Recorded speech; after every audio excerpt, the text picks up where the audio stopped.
Samantala, si Sebastian ay patuloy na nagmamadali habang iniisip ang sinabi ng kanyang ina. Hindi niya matanggal sa isipan ang posibilidad na ang babaeng natagpuan sa Batangas ay si Sabrina, ang kanyang asawa. Puno ng kaba at takot, hindi siya makapaniwala na maaari itong mangyari. Nakarating siya sa lugar kung saan sinabing natagpuan ang bangkay ng isang buntis. Luminga siya. Hinahanap ang mga pulis na maaaring magbigay ng impormasyon. Nang makita ang isang opisyal, agad siyang nagtanong. "Excuse me, sir. May natagpo ang babae dito, buntis daw at..." Saglit siyang natigilan. Parang nanikip ang dibdib niya. May suot na damit na kagaya ng sa asawa ko. Tumingin sa kanyang opisyal at saka sinabi, "Pasensya na po pero hindi kayo maaaring makalapit sa crime scene. Kinakailangan muna ng tamang proseso para malaman ang pagkakakilanlan ng biktima." Lumubog ang puso ni Sebastian. Pakiramdam niya parang mawawala ang lahat sa kanya. Ngunit kailangan niyang tiyakin. Habang naghihintay ng impormasyon, naalala niyang mga huling sandali nila ni Sabrina.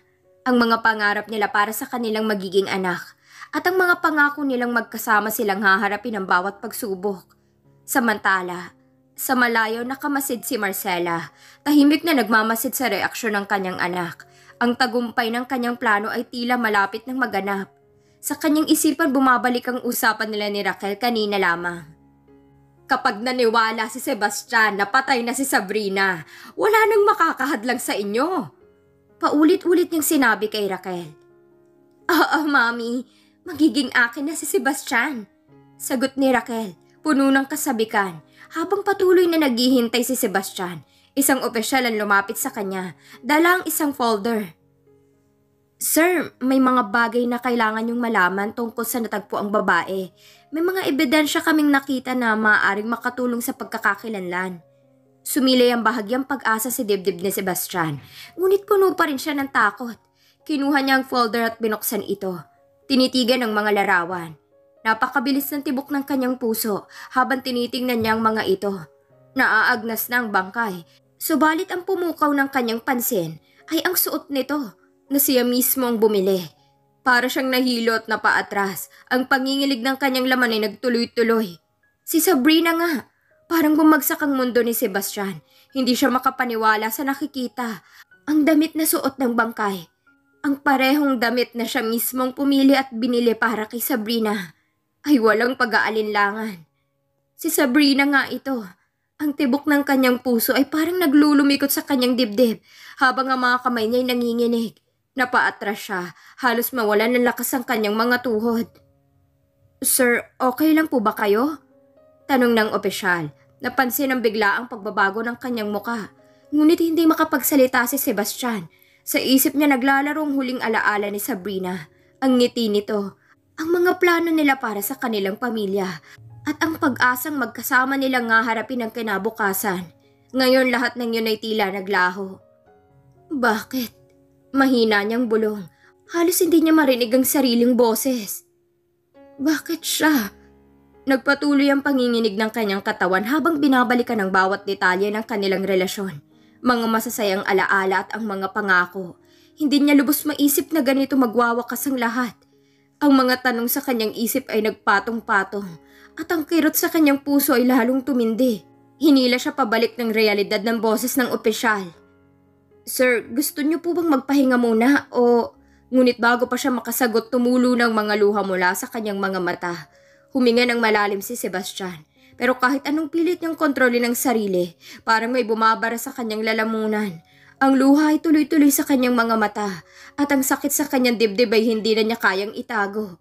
"Sir, kailangan niyo pong makipag-ugnayan sa forensics para sa mga detalyadong investigasyon." Patuloy na sabi ng opisyal. Malumanay ang boses pero seryoso. Ngunit ang isip ni Sebastian ay hindi na naririnig ang mga salita. Nakatitig lamang siya sa mga larawan. Sa damit na yon na minsang nagbigay ng saya sa kanya. Pero ngayon ay isa na lamang paalala ng isang trahedya. Sa bawat tingin niya sa larawan, parang patalim na tumatama sa kanyang puso. "Sabrina," bulong niya, halos hindi marinig. "Bakit ka nawala? Bakit hindi mo ako hinintay?" Sa puntong yon bumalik ang lahat ng alaala nila, mula sa unang pagkikita nila hanggang sa mga simpleng sandali ng pagtawa. At ang mga plano nila para sa hinaharap, lahat ng yun ay biglang naglaho, tulad ng buhay na ngayon ay nawala na sa kanya. Hindi pa rin siya makapaniwala. Hindi ito maaaring totoo. Parang may parte sa kanyang sarili na umaasa na mali ang lahat. Na darating si Sabrina mula sa kung saan at sasabihin ito'y isang masamang biro lamang. Pero ang katotohanan ay nasa harap niya at wala siyang magagawa para baguhin yun. Sir, muling sabi ng opisyal. Kailangan po nating tapusin ang proseso. Kung gusto niyo pong umalis muna, pwede kayong bumalik mamaya para sa formal na pagkakakilanlan ng bangkay. Tumango si Sebastian, ngunit ang kanyang isip ay malayo. Kailangan niya makalayo sa lugar na yon, kahit saglit lang, upang makahinga at maisip ang lahat. Tahimik siyang naglakad palayo. Iniwan ng opisyal at ang folder na parang sumasalamin sa pagkawasak ng kanyang mundo. Habang papalayo, hindi niya napansin si Marcela, nakatago sa malayo, nakamasid sa bawat galaw niya. Ang mga mata ni Marcela ay puno ng kasiyahan, ng tagumpay. Sa kabila ng lahat, ang plano niya at ni Raquel ay tuluyang umusad. Habang si Sebastian ay papalayo mula sa crime scene, ang bigat ng kanyang mga hakbang ay sumasalamin sa pighating bumabalot sa kanyang puso. Ang bawat paghinga ay parang mabigat, tila nilalamon siya ng sakit at kalungkutan. Hindi siya makapaniwala na ang buhay niya ay biglang bumagsak ng ganoon kabilis. Kaninang umaga lamang umaasa pa siyang baka may magandang balita. Ngunit ngayon, ang lahat ay parang natapos na. Si Sabrina, ang kanyang pinakamamahal na asawa ay wala na. Ang kalsadang dinaraanan niya ay tila walang patutunguhan. Hindi niya alam kung saan siya pupunta o kung paano siya magsisimula muli. Ang buong mundo niya ay umiikot kay Sabrina at sa kanilang magiging anak. Pero ngayon, ang mga pangarap na yun ay naglaho, kasabay ng buhay ni Sabrina. Nais niyang umiyak, ngunit parang naubos ng mga luha niya. Sa halip, isang pasakit na tahimik na bumabalot sa kanya, na para bang iniwan na siya ng lahat ng emosyon. Nakarating siya sa kanyang sasakyan ngunit hindi niya magawang pihitin ang susi. Nanatili siyang nakaupo sa loob, nakatitig lamang sa harapan. Ang kanyang isip ay patuloy na bumabalik sa mga huling sandali nila ni Sabrina. Naaalala niya ang huling pagkakita nila. Mag-iingat ka sa trabaho ha. Huwag kang mag-aalala sa akin. Kaya kong sarili ko. Ang mga ngiti nito noon, tila napakainit, puno ng pagmamahal at pag-aalaga. Hindi niya inakala na iyon na pala ang huling pagkakataon na makikita niyang buo si Sabrina. Samantalang sa kabilang bahagi ng bayan, si Marcela ay tahimik na nakaupo sa loob ng isang kotse, malapit sa pinangyarihan. Nakangiti siya ng lihim habang pinagmamasdan si Sebastian mula sa malayo. Alam niyang itong magiging reaksyon ng kanyang anak.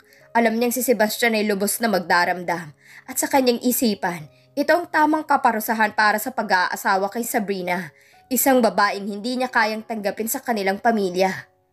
Naghintay si Marcela ng kaunting oras bago siya tumawag kay Raquel, ang babaeng matagal na niyang gustong maging katuwang ni Sebastian. Nang sumagot si Raquel, kaagad na tumagos ang kasiyahan sa kanyang tinig. "Mommy," sabi ni Raquel.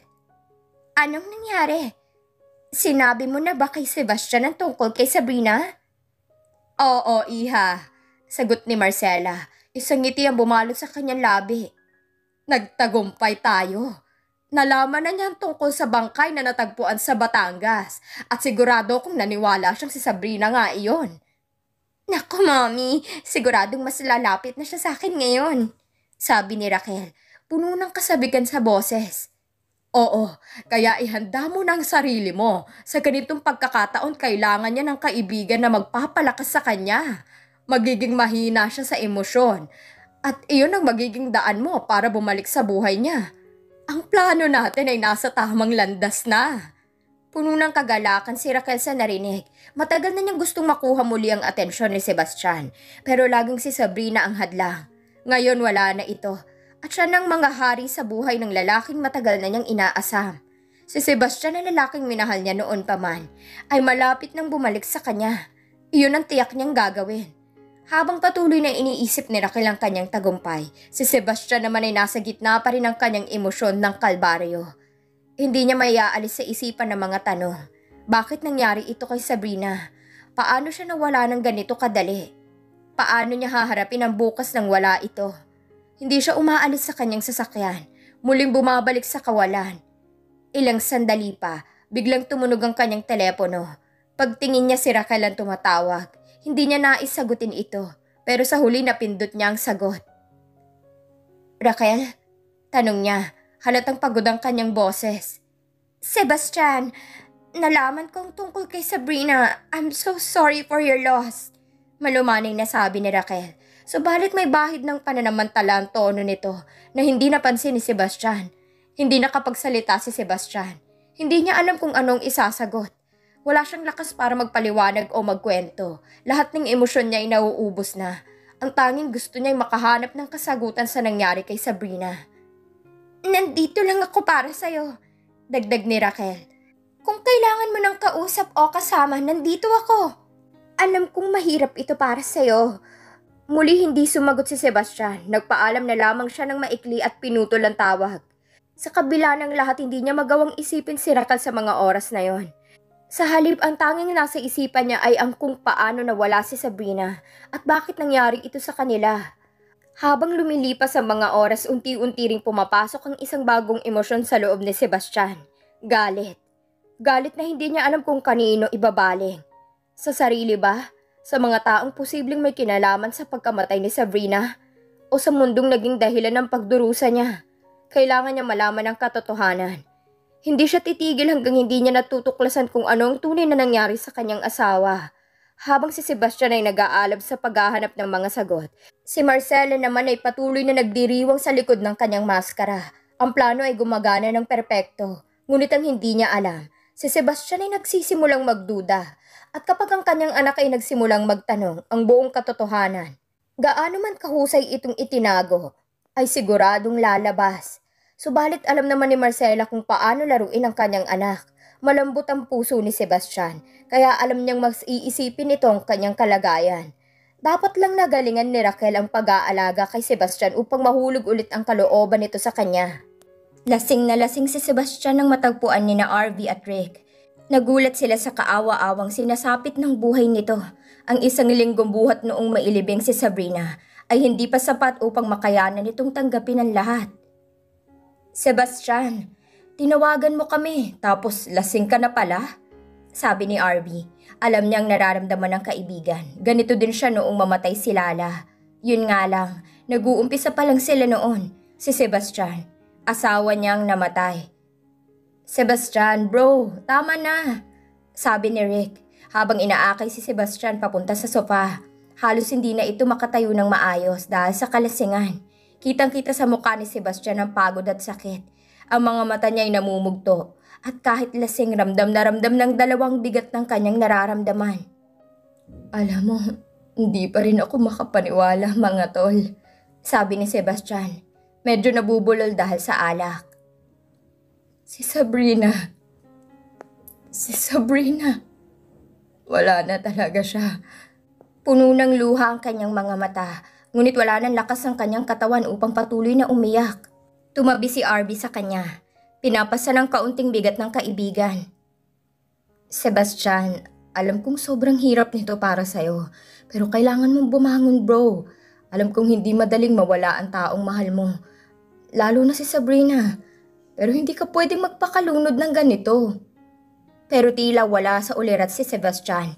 Patuloy niyang binabalik ang alaala ni Sabrina. Kung paano sila nagkakilala, paano sila nagmahalan, at ang mga pangarap nilang magsimula ng pamilya.